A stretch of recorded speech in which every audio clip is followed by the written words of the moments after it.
So, the Pokemon Presents happened today, and we got some more information on the upcoming Pokemon Champions, including a mystery gift Pokemon for early adopters and a release window. So let's talk about it. And if you guys enjoy this, do not forget to like and subscribe, hype up the video as well. Let's get into it. First, we saw a release window, and I say release window because they only said April. This was a date that was leaked out for April 2nd. So we could see an April 1st, April 2nd global release, but that's not guaranteed, but they did say April. According to the press release on Pokemon.com, Pokemon Champions is set to launch in April, and early adopters will get a Dragonite added to their in-game mailbox to use. This is probably, if you download it before the end of 2025, you'll probably get this Dragonite. So most people will get this Dragonite. I don't feel like it's going to be something that's going to be too hard to get, as long as you don't wait not 2025, as long as you don't wait until next year to download Pokemon Champions. It also says there will be a special campaign to get its Mega Stone, as well as Mega Stone for other Pokemon that Mega Evolve and Pokemon Legends CA. And it asks for more information from the official website, so we're going to check that out. They also stated if you send Greninja, Chestnut, Delphox, or Eternal Flower Floette from Pokemon ZA into Pokemon Champions, you'll receive their Mega Stone at no cost of victory points. So that is the way that you can get these Kalos starters and Eternal Flower Floettes Mega Stone immediately, as long as you import them into the game. And that brings us to the next important thing, and that is Pokemon Home integration. So on the Pokemon Champions website, more information on how Pokemon Home will be used in Pokemon Champions. It says that you can bring visiting available Pokemon to Champions from home, as well as send them back. This is really good news, because at first it kind of sounded like you weren't going to be able to send them back, and that makes me wonder about my shiny Pokemon, my shiny legendaries that I tend to use when they're available in certain formats. I also want to bring them back to mainline games. So this is good news, knowing that Pokemon can go back and forth between home and Champions. This will only be Pokemon that are available in Pokemon Champions at the time. So just like how certain Pokemon cannot come into Scarlet and Violet, certain Pokemon can't go into Sword and Shield. Pokemon Champions is going to be the same thing. Pokemon from Pokemon Champions will not be able to go into Pokemon Home. So it doesn't matter if you permanently recruited them or if it's a trial recruitment. If the Pokemon comes from Pokemon Champions, it stays in Pokemon Champions. The fine print down here also talks about training. Any training done in Pokemon Champions will not be saved when the Pokemon move back to home. So if you move them into another game, that EV training, that move training, will not carry over to the next game that you bring them in. But if they return to Pokemon Champions, then it will actually retain the training that it previously had. They probably did this so not to mess with the EV system that's in place in other games like Scarlet and Violet, or maybe Wind and Waves when that comes out. We'll have to see how they're doing the EVs. I could see the Gen 10 games keeping the original EV training, where Pokemon Champions does the point system that they've already shown in earlier trailers. They do note that any form changes that happen outside of Pokemon Champions will erase any training done. So I would have to say this is probably for things like Calyrex. When looking at recruitment, you'll get a list of Pokemon to recruit either permanently or a trial period every 22 hours.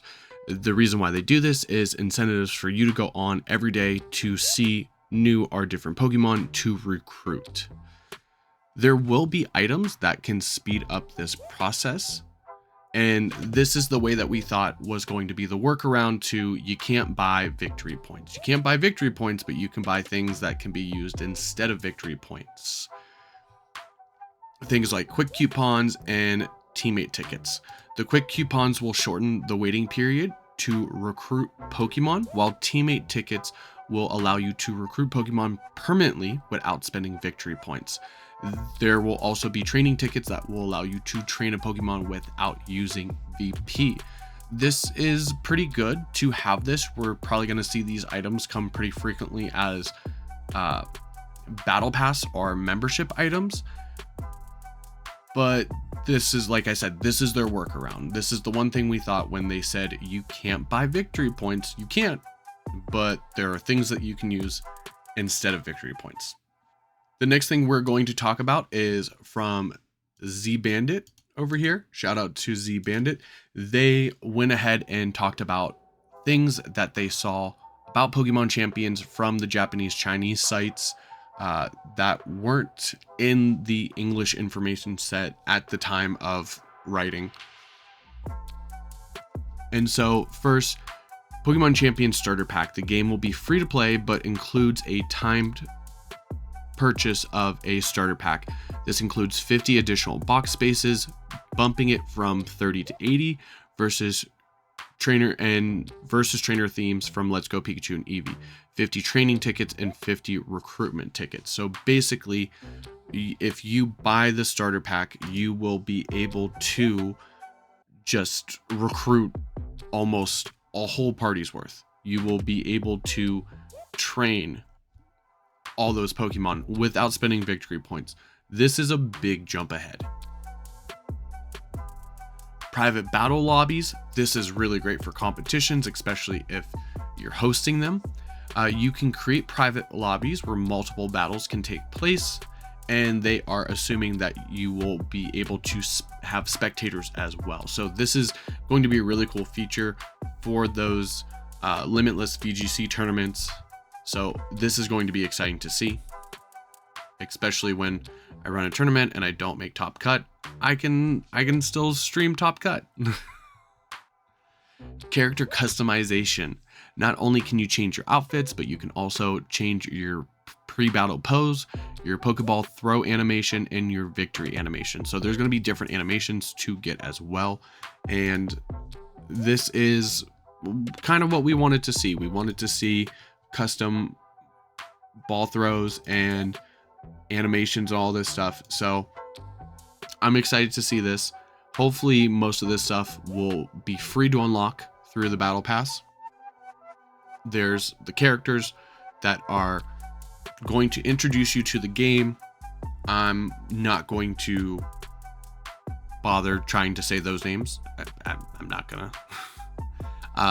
This guy is Cheppa. They didn't elaborate. That's all I know. Membership. So you can join a membership that gives you various benefits: increase box size, increase battle team count, exclusive missions that will help you earn tickets and victory points, assumingly, and additional battle music. Next, they talk about the battle pass. With the battle pass, you can accumulate season battle score, raising your battle pass level to unlock rewards. There is also a battle pass upgrade where you will use real money to unlock additional rewards. And this is the battle pass that we have seen on just about every free-to-play game. So you're going to see that you can get either emblems, or maybe that's an Embor, like the Pokemon itself. So you might be able to unlock Pokemon. This is where you're going to get your training tickets and your quick tickets, Mega Stones, and emblems, it looks like, right off the bat. So this is how you're going to earn those things. This seems fine as long as they don't lock items behind the battle pass. I could see them doing something like shiny Pokemon at the end of the battle pass, because remember, if they come from Pokemon Champions, they can't leave Pokemon Champions. And so the only thing I worry about is, how much is the membership going to cost? Is it going to be a monthly subscription on top of the battle pass? Kind of worries me that there is a membership and a battle pass, so there's a lot of ways that they can get money from us. And how much is this going to cost a year, right? Because Nintendo Switch Online at minimum is $20 a year. And then if you're paying monthly for the membership and a battle pass every month or every 3 months, how much is that going to add up to a year? We have complained before that to get all the Pokemon, you have to have so many games. You have to buy both versions unless someone will trade with you. There's DLC for both versions, and that adds up.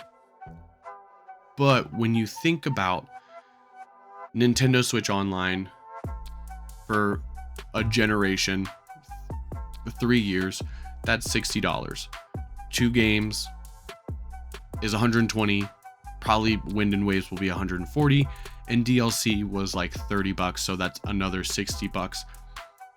Granted, that's a lot of money. You're paying $300 and something, but that's in a 3, maybe 4 year period. How much is the membership and the battle pass going to cost you a year?